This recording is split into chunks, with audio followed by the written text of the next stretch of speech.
to our singles and are part of the church and communities. While most people, I'd say, especially in their adulthood, are asking questions like, who should I marry? When should I get married? Or should I get married again? Kinds of questions. Or maybe for some, like Sue, it's like bring a godly woman into his life, and guess who that godly woman was, right? I mean, we're asking questions like that about marriage, and the Apostle Paul, in our text for today, he addresses a different question, one that we normally don't ask very often, and especially in today's world. The question is, should I get married? Should I get married? And while being married is the norm for most people, God, I believe, wholeheartedly makes it good for some to remain unmarried. Being single absolutely fits into God's will and God's purpose for life in our lives. Not for everybody, but for some, maybe some for a time, but not forever. And so this is one of those topics that we need to address. When we're talking about the home, we're talking about family, I think it's important for us to talk about being single also. Because even if you look around in this room right now, not everybody you see is married in this room. And so it's good for us to look at God's Word and see life in our homes from a variety of perspectives. And this is one of them. But I'll be honest with you. This is a tough one for me to even preach on. It's easy for me to preach on marriage because almost all of my adult life I've been married. It's been 25 plus years since I was single at all. For any reason, and I hope it's a long time before I find myself single again. But it's also difficult for me to preach on because of the fact that there are big differences between the different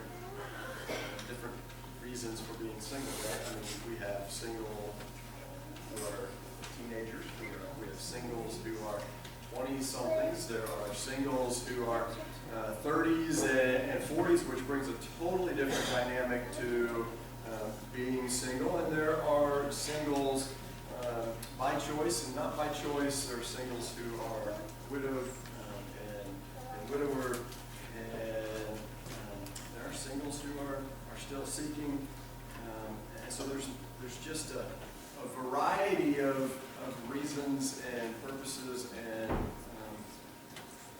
for being single. So that makes it really difficult to talk on because I may speak to one particular type of reason for being single and it not actually mean anything to someone else who's single. So it's a difficult topic, but you know what? The Bible is full of difficult topics and scriptures within its pages, right? So if we shied away from all the difficult ones, we wouldn't have a whole lot to talk about anymore.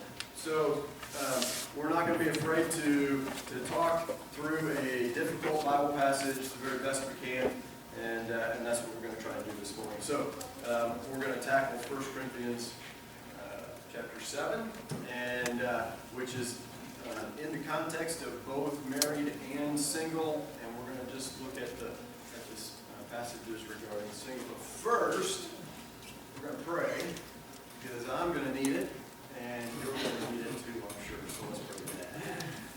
Our Father God in heaven, it is a privilege for us to be able to look into your word.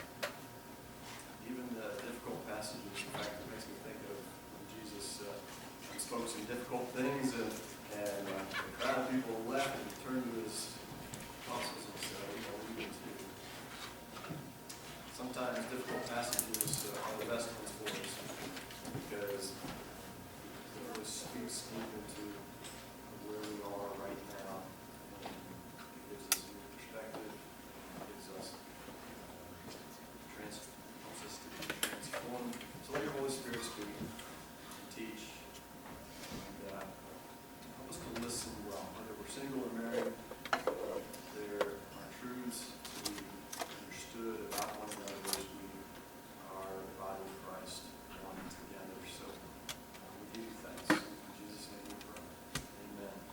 right, so here we go, 1 Corinthians chapter 7.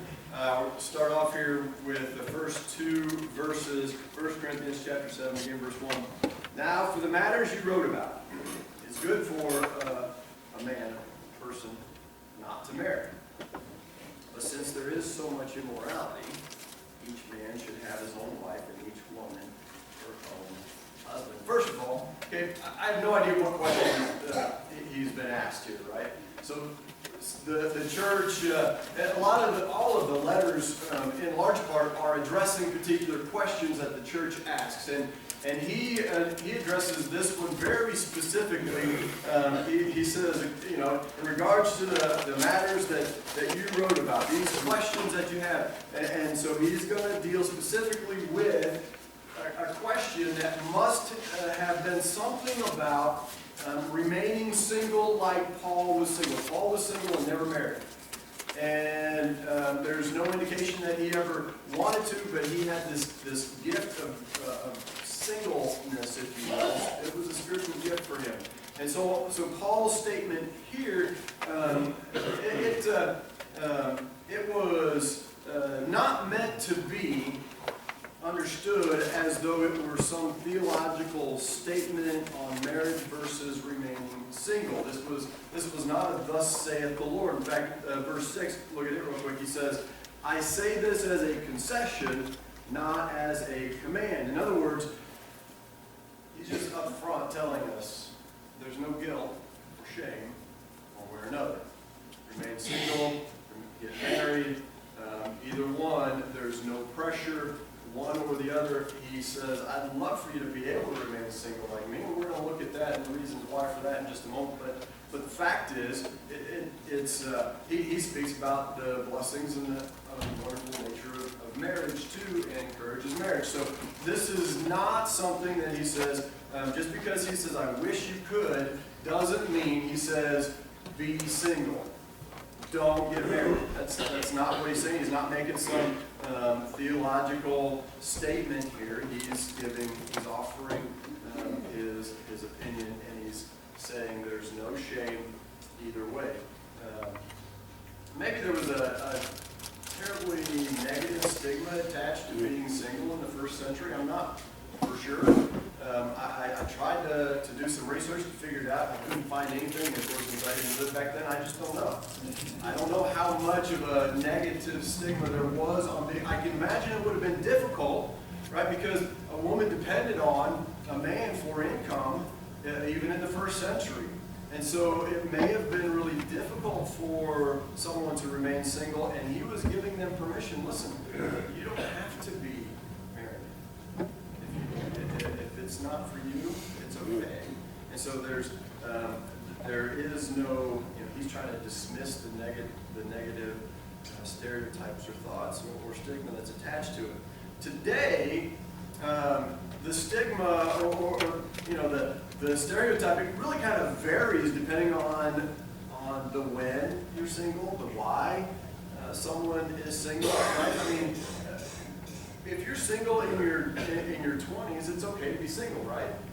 But what happens when you're single when you're in your 30s and, heaven forbid, in your 40s or 50s? You've never been married, right? And there's a difference between never having been married at that age and having been married and divorced, or been married and divorced multiple times, but now you're single because I'm so sick and tired of men, right? Amen to that. She's in her 20s. She's already known that. Thank you. God bless you. Love it. Right? I mean, so it varies whether you're single because, by choice, whether you're single because it was not your choice. All of those things are going to change the way, at least the way you feel like people view or see you. And regardless of the stigma that's attached to, and whatever complications come with singleness, Paul gives the person in these verses who is single encouragement. And he reminds them here that, and reminds the married people in the crowd, don't be judgmental single. And so, listen, if you're married and you're sitting back thinking, okay, this is a sermon about being single, so you can take a nap on me. That's not true. The fact is, one of the things that Paul wants to make very clear here to us married people is that you have to think rightly about those who are single, and don't put pressure undue or give a negative stigma. Don't attach a negative stigma to those who are still single, whether by choice or not by their choice. So the main thing that I think he wants us to understand here is simply that what you want and how you feel about marriage or being single, listen, that's up to you. Okay? It's not up to me to place a judgment on a person for their reasons for being or remaining single. Truth is, being single actually, honestly, has its blessings. It really does. Even if you want to be married, there's a blessing that should be acknowledged for the season that you're in right now. I mean, your heart may long to be married, or you may have a child or a grandchild that wants to be married, but boy, it just seems like it just isn't working out, one after another. And guess what? Stop asking them, when are you going to get me a grandkid, right? Because that puts so much pressure on someone that isn't necessary or needed. It's not right. All right. So Paul wants us who are married, wants to make it very clear, don't put that kind of pressure on, because it's good for them to remain single in the season that they're in for a particular purpose. All right. Look at verses 7 through 9. Still in chapter 7. Beginning verse 7, he says, I wish that all men were as I am, but each man has his own gift from God. One has this gift, another has that. Now to the unmarried and the widows I say, it's good for them to stay unmarried, as I am. But if they can't control themselves, love this, they should marry, for it is better to marry than to burn with passion. We're going to talk about that in just a minute, but look at verses 32 through 35. It's connected with this particular passage. We need to make sure that we don't miss these in connection with each other. Verse 32, Paul goes on, he says, I would like for you to be free from concern, speaking to the single people.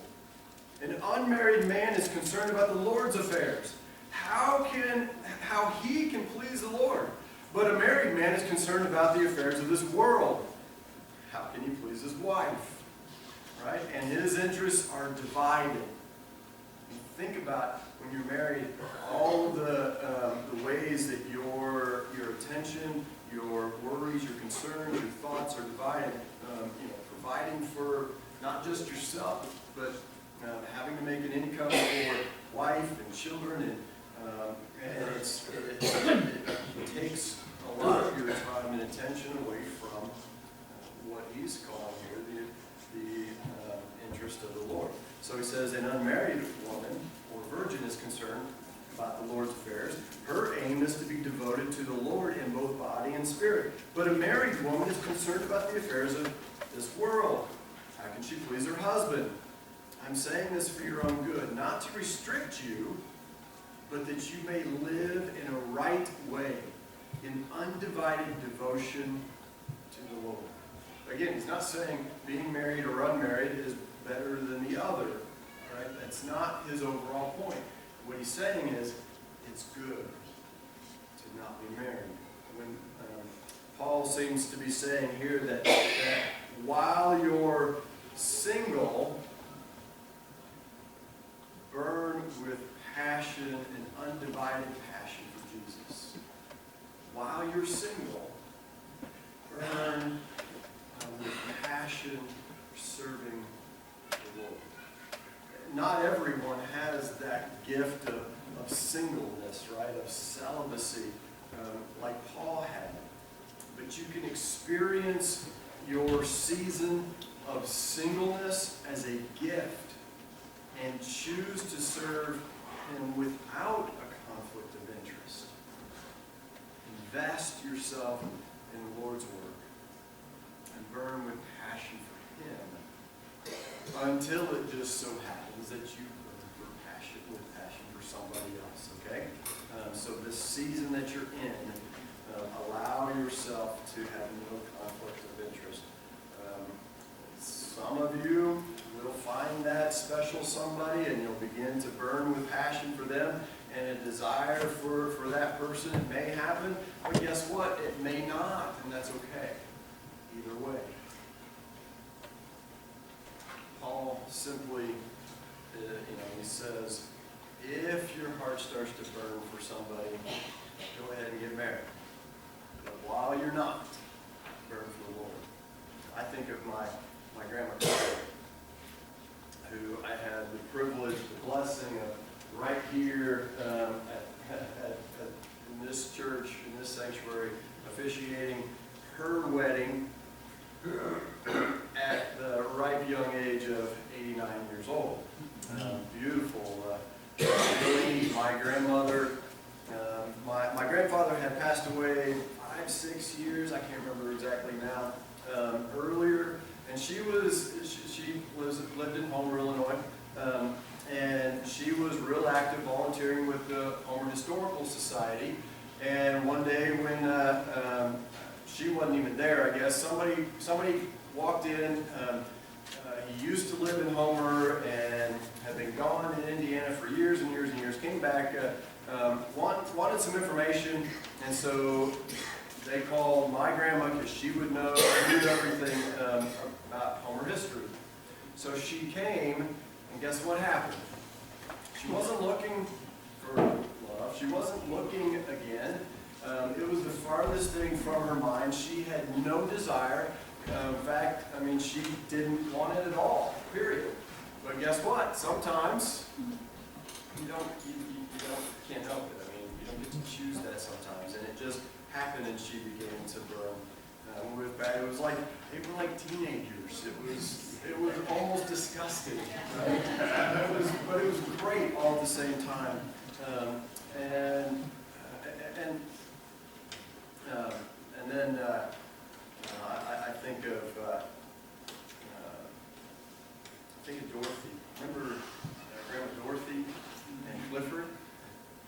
They just enjoyed the Sunday afternoon drives out in the country. They enjoyed that companionship. They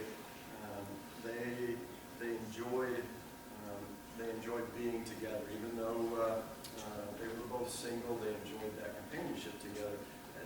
These kinds of scenarios, they might not happen for you, but for now, Paul is suggesting here, he says, let your fires, the fire of your desire burn at full brightness for serving the Lord until your fire begins to burn for somebody here on earth. Because you have ministry opportunities that you wouldn't otherwise have. When I was 22, I wanted so badly to join the military. I wanted to be a chaplain. I went through everything that I needed to do in order to get into the military. And I stood there waiting to sign the dotted line at MEPS, and they came back and said, no, your eyesight's too bad, and we're not going to let you in. But I was 22. When I turned 38, you know what I started getting in the mail about every other week? Letters of recruitment from all branches of the military wanting chaplains. They were in desperate need. Well, I'm 48 now, so 10 years ago, if I would have signed up as a chaplain in one of the branches, you know where I would have gone immediately? Would have gone to Iraq, Afghanistan, one of those, which would have been great when I was 22. But when I was 38, she was, let's see, you're 22, or 21 now, almost 22. She's 11. Would have been 11, would have been 10, would have been 7 at the time. So I have a wife and 3 young kids at home. It wasn't the right time. It wasn't the right opportunity for me. But when I was single, what an opportunity for a single man, right? To serve his country that way. sometimes, when you're married, you're divided in your interests, like Paul says, and you can't do the things that you would love to be able to do for ministry's sake. Imagine the ministry opportunities that God is affording you. I mean, the availability that you have to say yes now while single. Kim and I have a good friend in West Burlington, Iowa. She was when we were in youth ministry there in 96 to 98. She was very active. She had an active role in our children and youth and worship. She played the keyboard for Andy Avery and their band that they had traveled and played and sang, and she was our church secretary. I mean, she was able to be active, involved because she was single. She didn't get married until just a couple of years ago, in her 40s now. I mean, the ministry opportunities that she had, the ability she had to give of herself was undivided, and she burned with passion for the Lord through that time. Sue Easley has said, I don't know how many times, she said, while she's here cleaning the church building, she said, if Dad was home right now, you know where I'd be? I'd be running home. I wouldn't be here. The opportunities that you have while you're single to serve and let your passion for serving the Lord burn are opportunities you wouldn't have while you're married, right? Paul's point, I think, is simple. It's not whether it's better to be married or better to be single. His point is simply most single people have the unique opportunity to stay focused on serving the Lord and being more kingdom-minded than if they were married. But when your passion turns from serving God with single-minded focus and someone from the opposite sex grabs your attention, it's time to get married and then begin to serve with a partner. Both are beautiful. But one of the problems I think that so many churches and church families have is the idolization of marriage itself. It's held up on a pedestal that it really doesn't belong. Married people think every single person ought to get married, or they're suspicious about what's going on, right? And single people see married people and they think, boy, that's something that I have to have. And it's just not the case. And when we idolize marriage, then we're idolizing the wrong thing. God gave us marriage as a blessing, but not something to be idolized. Marriage is to be a testimony of God's love, but being single does not mean that you cannot give testimony of the love relationship between Jesus and His church. Together, we are the bride of Christ. Each one of us in this room, married or single, as we join together as one, whether we are the bride of Christ. Right? Sue Easley shares of her baptism. She says, I dreamed of a church wedding. And she said, I got my church wedding. The day I came forward and walked into the waters of baptism, she said, I married the love of my life, Jesus Christ. She got her dream church wedding. Maybe sometimes we get too consumed with the dream of marriage and relationships that we have become like the church in Ephesus. Revelation chapter 2, Jesus is writing this letter to the church of Ephesus, and he says, you have forsaken your first love. If we put too much stock and emphasis on relationships between man and woman, this marriage relationship, if we put too much into that and begin to idolize it, we've forgotten our first love. Whether you're single or married, no one should come before Jesus Christ. Period. So let me encourage you with this.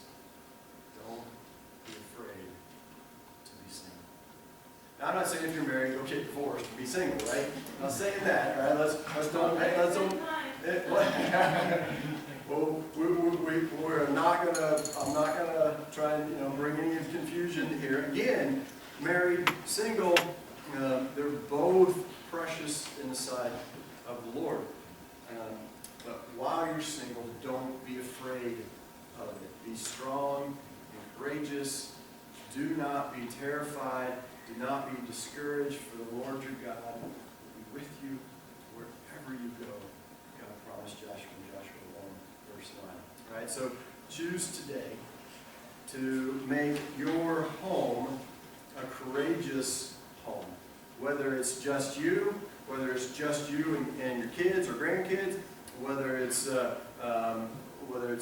you and your wife or husband and kids, or it's just you and your wife or husband, whatever your situation, whatever your home situation looks like. Listen, if you're single, you are never alone.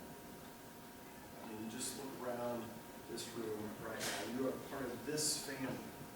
You are part of this home. And together, we are the bride of Christ. Let's pray. Father, thank you so much for who you are.